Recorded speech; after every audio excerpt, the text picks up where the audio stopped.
નમસ્તે મિત્રો, મારી ઉંમર 20 વર્ષની છે અને હું ભાવનગરની અંદર એક કરિયાણાની દુકાનમાં કામ કરું છું.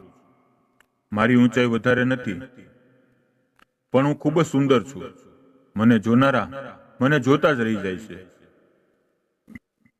હું જે દુકાનની અંદર કામ કરું છું તે દુકાનના માલિક ખૂબ જ સારા માણસ છે. હું ઘણી વખત તેના ઘરે પણ જાઉં છું, કારણ કે માલિક મને પોતાની છોકરીની જેમ સાચવે છે. દુકાન ઉપર મારી સાથે એક છોકરો પણ કામ કરે છે. અમે બંને દરેક ગ્રાહકોને વ્યવસ્થિત રીતે માલ સામાન આપીએ છીએ. એક દિવસે દુકાન ઉપર દૂધ નહોતું, તો મેં માલિકને કહ્યું કે આજે આપણે ત્યાં ડેરીવાળો દૂધ દેવા આવ્યો નથી. તો મને મારા માલિકે કહ્યું કે દીકરા, તું એજન્સીએ જા અને દૂધ લઈને આવ. હું મારી સાયકલ લઈને દૂધ લેવા માટે તૈયાર થઈ ગઈ.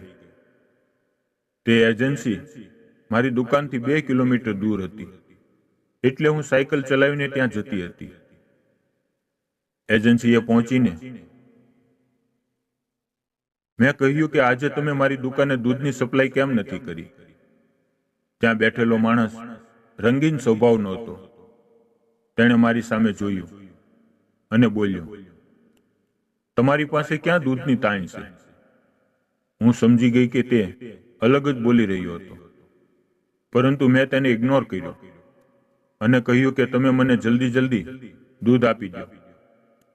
તેણે મને હાથ વડે ઈશારો કરીને બાજુમાં પડેલી ખુરશી ઉપર બેસવા માટે કહ્યું. હું ત્યાં બેસી ગઈ. તેની ઉંમર લગભગ 45 વર્ષની આજુબાજુ હશે, પરંતુ તે ખૂબ જ ખડતલ માણસ હતો અને મારી સાથે એવી રીતે મજાક કરતો હતો કે તે 20 વર્ષનો હોય. થોડી વાર પછી તેણે મને હસતા હસતા પૂછ્યું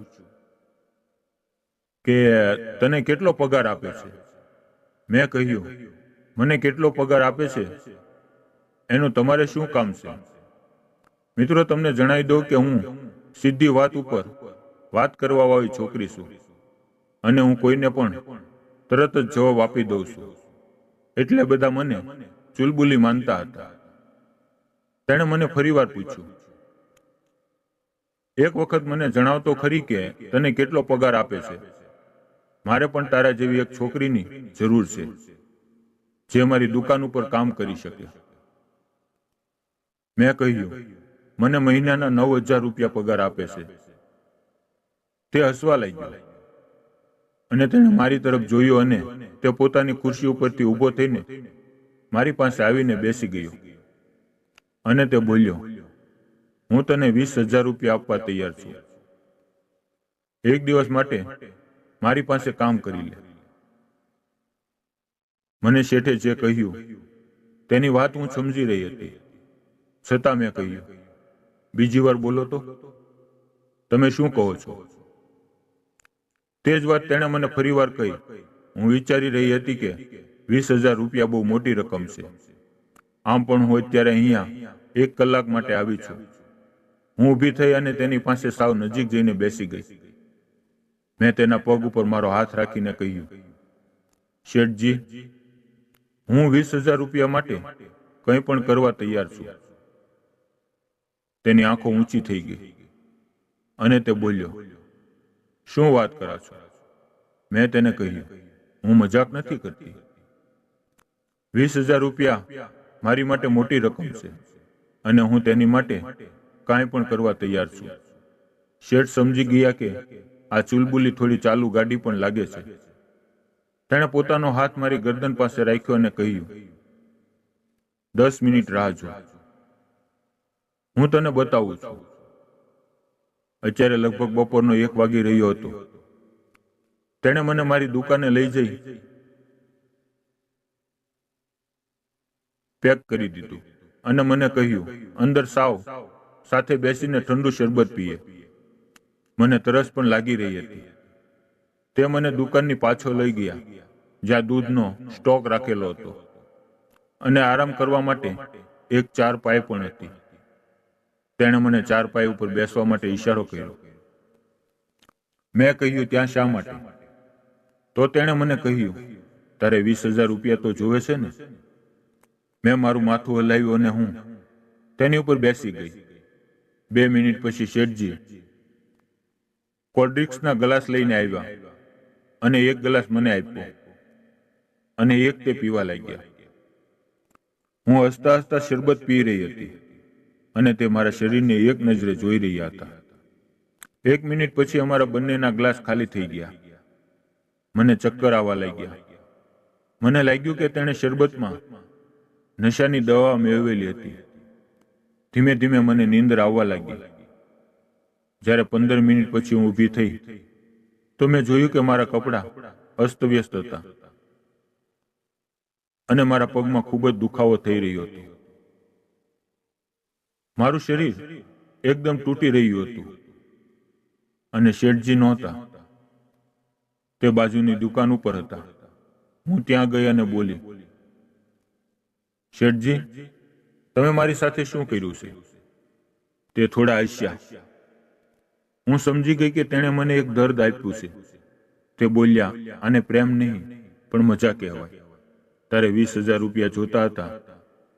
તે જ મને કહ્યું હતું કે મારે 20,000 રૂપિયા જોવે છે અને તેની માટે હું કાંઈ પણ કરવા માટે તૈયાર છું. મને આ બધું વિચારતા થોડું ખરાબ લાગ્યું રહ્યું હતું, પરંતુ હું સમજી ગઈ હતી કે મને અંદરથી સારું ફીલ થઈ રહ્યું હતું. હું નશામાં જરૂર હતી, પરંતુ હોશમાં હતી. બીજે દિવસે શેઠે મને 20,000 રૂપિયા આપ્યા. મારી દુકાને હું 4 કલાક કામ કરતી હતી, એટલે હું બીજા કોઈના સંપર્કમાં આવતી નહોતી. પરંતુ શેઠે મને આજે તે બધો જ આનંદ આપી દીધો હતો જેને મેળવવાના મેં સપના જોયા હતા. મારી દુકાને જે છોકરો કામે આવતો હતો તે મારાથી 2 વર્ષ નાનો હતો. તે મારી સાથે ફક્ત મશ્કરી કરતો. મેં તેને ઘણી વખત મારી સાથે આનંદ કરવા માટે કહ્યું, પરંતુ તે મને ના કહી દેતો. હું એની રાહમાં હતી કે હું ક્યારેય ને ક્યારેય કોઈ પણ સાથે ખૂબ જ આનંદ કરીશ. હવે હું જ્યારે પણ મને આનંદ કરવાનું મન થાય ત્યારે દૂધવાળા શેઠ પાસે જાઉં છું અને પૈસા પણ લઉં છું. સાથે સાથે આનંદ પણ મેળવી લઉં છું. હું ખૂબ જ ખુશ હતી. દૂધ ભરેલી થેલી મારી સાયકલ ઉપર મૂકી અને પાછી દુકાન તરફ આવવા રવાના થઈ. સાયકલ હાંકતા હાંકતા હું વિચારી રહી હતી કે શેઠજી મોટી ઉંમરના હતા, પરંતુ તે એકદમ પથ્થર જેવા હતા. હું દૂધ લઈને દુકાન ઉપર પહોંચી ગઈ અને પછી એક વખત હું ફરીવાર દૂધની એજન્સીએ દૂધ લેવા માટે ગઈ ત્યારે શેઠજી દુકાને નહોતા, પરંતુ તેનો છોકરો ચંપકલાલ દુકાન ઉપર બેઠો હતો અને તે પણ મને એક નજરે જોઈ રહ્યો. તો મેં તેને કહ્યું, સાહેબ, વિચારવાનો સમય નથી. તમે કેટલા આપી શકો છો તે વાત કરો, અને પછી જે થયું તેની વાત ફરી ક્યારેક કરીશું. વિડીયો પસંદ આવ્યો હોય તો વિડીયોને લાઈક અને ચેનલને સબસ્ક્રાઇબ જરૂર કરજો. ફરી મળીશું એક નવા વિડીયોમાં. ત્યાં સુધી આવજો. વિડીયોમાં આવેલા નામ, પાત્ર અને ઘટના ફક્ત કાલ્પનિક છે. તેનો કોઈ પણ વ્યક્તિ સાથે સંબંધ નથી.